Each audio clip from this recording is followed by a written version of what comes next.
Welcome to the Mortgage Interest Rates Weekly Market Update for the week of August 22nd, 2016. Hello, I'm John Thomas with Primary Residential Mortgage, here to give you your update. Well, last week we saw mortgage interest rates pretty much end the week about where they started, but they did rally in between what sold off on Friday. If you take a look at the bond chart on the screen, you can see mortgage bonds have been trading in a tight pattern since the beginning of August. You can see they've been bound between the blue lines. But on Friday, they actually sold off and closed below the 50-day moving average, which is not a good sign. The technicals pretty much switched to a sell signal for the bonds, which means mortgage interest rates are most likely to move higher.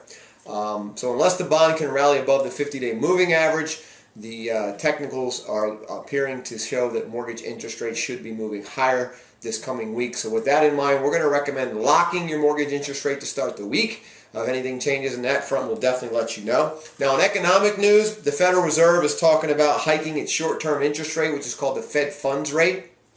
And they're citing that they need to do that sooner rather than later because it looks like the economy is doing well with the strong jobs report. Inflation's remaining low. So they're talking about hiking interest rates prior to the end of the year. Now, they have to do that in September if they want to do it prior to the elections. Otherwise, they could do it after the elections in December and still hike the rate prior to the end of the year. So we'll have to see how that is. That if they do hike the rate, that would be bad news for stocks and would be bad news for bonds in the short term.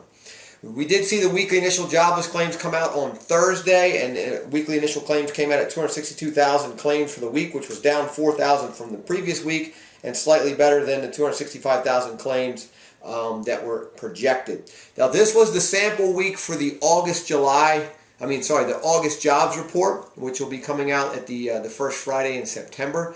Now, that means that we're probably going to see another strong jobs report. We saw a really good jobs report in July. Probably going to see another strong jobs report in August. That would give the Fed's impetus to actually hike interest rates if we keep seeing good news on the job front. So that could be bad news for mortgage rates. We'll keep you updated on that.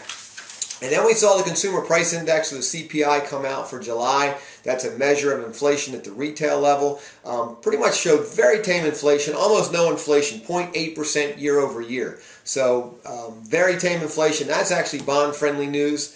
So we're doing good there. We saw oil prices gush higher by $4 a barrel. So you're going to see that at the pump. If you haven't already seen it, gasoline prices are going to jump up a little bit because oil spiked up.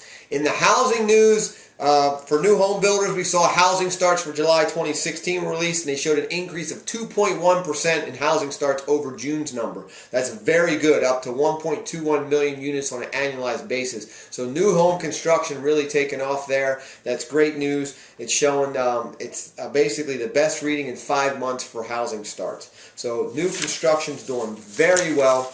In the local news, we've got the next first-time homebuyer seminar on Saturday, September 17th at 10 a.m. That's in Newark, Delaware at the Christiana Hilton Hotel. If you'd like to register for that event, you can do that by giving us a call, 302-703-0727, or you can register online at www.delawarehomebuyerSeminar.com. Look forward to seeing you guys next week.